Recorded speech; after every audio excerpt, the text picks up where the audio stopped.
aku itu kalau misalnya nih aku ke rumah duka misalnya, ke rumah duka. Misalnya ada saudara yang meninggal. Ada saudara yang meninggal terus udah gitu nih malamnya nih ya, malam misalnya setelah 5 hari, setelah 10 hari gitu, aku tuh ngeliatin step by step pembusukannya gitu loh. Di dalam kubur itu. Pertama kenapa aku bisa tahu? Pertama dikasih lihat ketika aku merem ya, ketika aku merem gini, terus tiba-tiba di mata aku flash gitu, kelihatan gitu, flash gitu ya, wajahnya yang meninggal, terus udah gitu baru dikasih lihat tangannya oh udah mulai menghitam, kayak seperti ada kayak ada darah-darah mau keluar gitu. Berarti kan aku tahu ini orang, oh ini wajah ini, oh sudah ini mengalami oh ini pembusukan gitu ya. Iya, setiap pembusuk nanti nggak lama lagi, minggu depan atau udah sebulan, begitu lagi. Kondisinya begini, Prisly. Aku lagi mau tidur, nih mata aku ngeliat nih ya, tapi aku belum tidur. Aku goyangin kaki, kaki aku itu goyang. Aku berasa, oh aku belum mimpi. Jadi baru merem aja gitu, tapi aku belum mimpi gitu. Kalau mimpi kan, kalau kaki goyang kan aku nggak berasa dong. Ini aku goyangin kaki aku, telapak kaki, tapi berasa oh gue nggak ngimpi nih gitu. Itu gimana ya, Prisly ya? Kenapa? Terus udah gitu ketika orang tuaku pergi berpulang, begitu juga. Jadi itu bukan cuma terjadi sama orang luar ya, tapi orang terdekat pun tetap bisa dilihat gitu ya. Terus satu lagi, kalau aku pergi misalnya ke Eropa kemana ya, aku tidur misalnya di hotel misalnya, itu kalau ada yang mengganggu, aku tuh berasa banget badan aku ditonjok dari bawah lah, bawah kasur gitu, aku berasa banget. Terus udah gitu kalau ada energi yang nggak bener nih, badan aku tuh dari kaki nih darahnya seperti ngelitik gitu, berdesir gitu dari kaki terus ke atas ke paha gitu. Pernah aku di Hotel Mandarin itu di apa? Singapura. Aku lagi mau tidur. Terus kaki aku itu ada yang ngelitik kayak kesemutan gitu Prisly. Terus naik sampai paha, sampai atas. Aku diemin aja. Posisi aku kan lagi selimutan tuh. Aku diemin aja. Tapi lama-lama itu kerasa seperti tangan orang yang lagi ngegerayangin badan aku gitu loh. Megang paha, megang pinggang. Lama-lama kayaknya aku diemin aja. Aku nggak bergerak tuh. Kok rasanya lama-lama jadi kurang ajar nih ya gitu ya. Langsung aku dari balik selimut itu tangan aku keluarin, aku bilang kurang ajar ya, keluar kamu, ngapain ganggu saya. Aku sampai begitu. Itu kenapa ya Prisly ya? Aku yang sensitif atau bagaimana ya? Terus kalau ada sesuatu yang nggak benar di rumah aku ngerasa Kali Pak nggak usah penakut deh sini.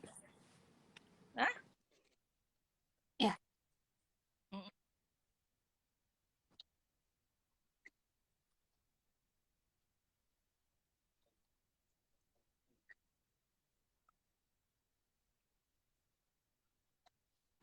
Iya, di dalam kubur.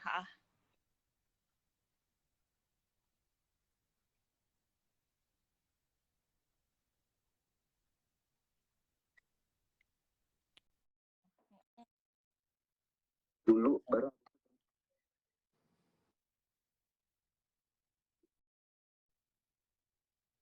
Bukan. Yang pertama yang Prisly mau tanyain, kakak tuh pernah dapat kalung ada liontinnya, tapi dari nenek atau kakek waktu umur aku belum dapat gambaran, tapi ada hadiah kalung nggak? Kalung ya? Kayaknya enggak ya, nggak pernah kasih kalung ya. Nggak ada yang ngasih kalung aku, Prisly.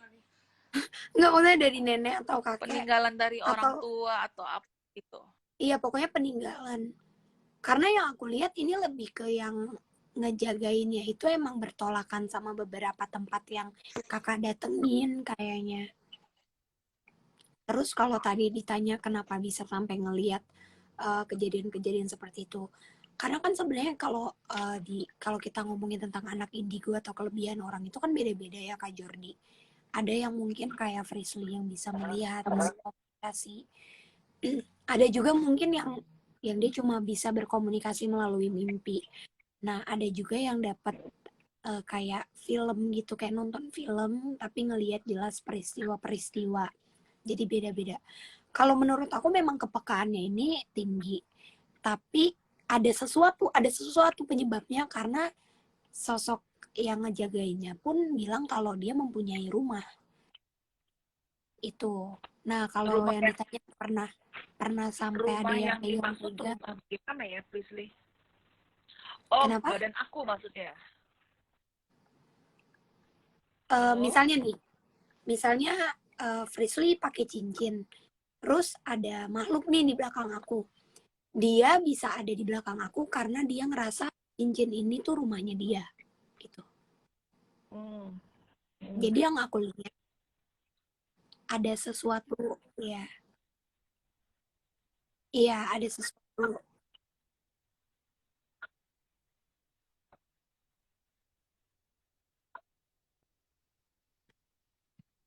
Mm-mm. Itu kenapa kalau misalnya kakak lagi pergi ke luar negeri atau lagi nginep di mana itu ngerasa kayak kok diganggu ya, kok sampai ada yang nunjuk-nunjuk dari bawah atau apa, karena memang kadang energi yang ngejagain kita sama yang ada di ruang itu bertolak belakang, jadi nggak selalu satu jalur gitu, nggak selalu sama atau bisa menerima kehadiran kita. Mereka akan coba buat lebih aktif, kadang ada juga dari mereka yang ketika ketemu sama penjaga kita milih buat oh oke, aku pasif, aku diem, aku mendingan diem di satu tempat tapi nggak akan ngeganggu gitu. Kalau misalnya yang memang yang aktif itu dia akan bener-bener uh, ngegangguin terus gitu. Kak Jordi, by the way, ini banyak yang komen bilang katanya Uncle nggak ada suaranya ya. Aku bisa dengar, tapi semuanya komen kalau Kak Jordi nggak ada suaranya, cuma ada suara aku sama Olau.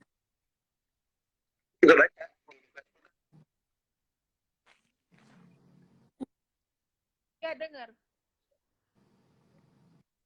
Atau mau diulang dulu, Uncle?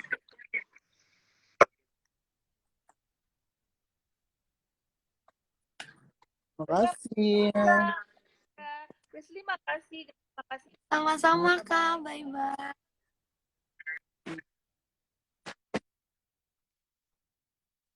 Uncle, please. Uncle.